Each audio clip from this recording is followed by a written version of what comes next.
വിവിധ ആവശ്യങ്ങൾ ഉന്നയിച്ച് Kerala cooperative service pensioners association Kasaragod ജില്ലാ കമ്മിറ്റി അനിശ്ചിതകാല പ്രക്ഷോഭത്തിലേക്ക്. ഇതിന്റെ ഭാഗമായുള്ള വാഹനജാഥയുടെ ജില്ലാ ഉദ്ഘാടനം മഞ്ചേശ്വരം ഹൊസങ്കടിയിൽ നടന്നു.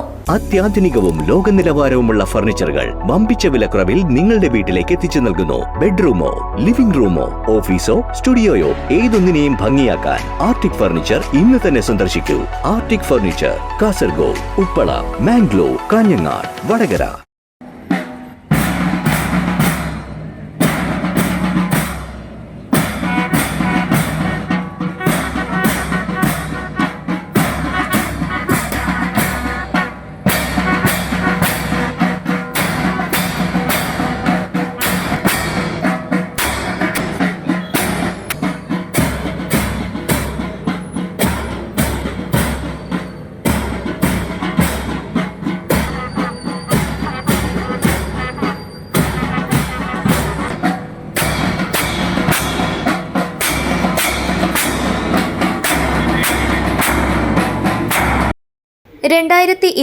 മുതൽ നിർത്തലാക്കിയ 10% ക്ഷാമാശ്വാസം പുനഃസ്ഥാപിക്കുക, പെൻഷൻ പരിഷ്കരണം നടപ്പിലാക്കി 15% ഇടക്കാലാശ്വാസം അനുവദിക്കുക, മെഡിസെപ്പ് മാതൃകയിൽ മെഡിക്കൽ ഇൻഷുറൻസ് നടപ്പിലാക്കുക, പെൻഷൻ പരിധി വർദ്ധിപ്പിക്കുക, മെഡിക്കൽ അലവൻസ് ഉയർത്തുക, പെൻഷൻ ബോർഡ് ഫണ്ടിലേക്ക് സംഘങ്ങളുടെ വിഹിതം ഉറപ്പാക്കുക, പെൻഷൻ ബോർഡിൽ പെൻഷൻകാരുടെ പ്രതിനിധ്യത ജീവനക്കാരുടെ പ്രതിനിധ്യതയ്ക്ക് തുല്യമാക്കുക എന്നീ ആവശ്യങ്ങൾ ഉന്നയിച്ചാണ് പ്രക്ഷോഭം നടത്തുന്നത്.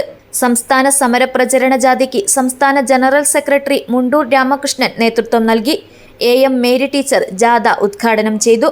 സ്വാഗത സംഘം ചെയർമാൻ KR ജയാനന്ദൻ അധ്യക്ഷത വഹിച്ചു. സ്വാഗത സംഘം കൺവീനർ കൃഷ്ണൻ മണിയാണി സ്വാഗതം പറഞ്ഞു. സഹകരണ ജനാധിപത്യവേദി ജില്ലാ chairman K Neelakandan, Manjeshwaram block panchayat president UK Saifulla Thangal, BJP ജില്ലാ കമ്മിറ്റി അംഗം യാദവ ബഡാജെ, സംഘടനാ സെക്രട്ടറി രാമകൃഷ്ണ കടമ്പാർ എന്നിവർ ആശംസകൾ നേർന്നു. സംഘടനാ president CV Narayanan, secretary M Vijayan എന്നിവർ പങ്കെടുത്തു.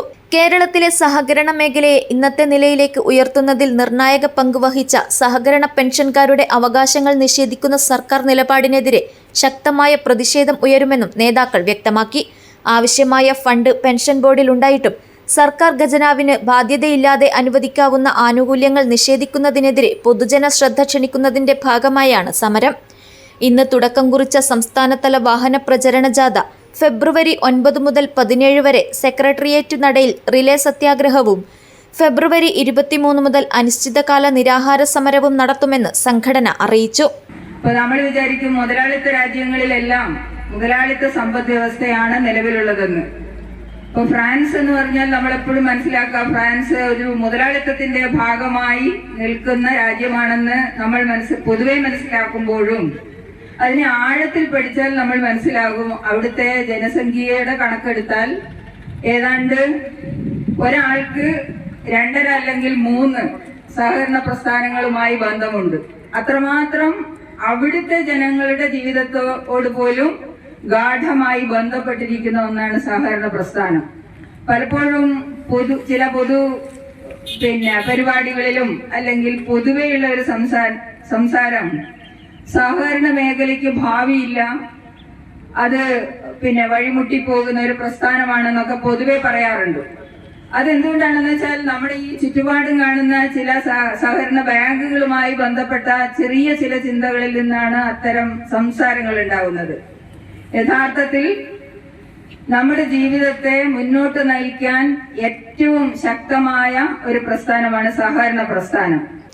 Abdul Rahman Udyavar, news bureau, Manjeshwaram.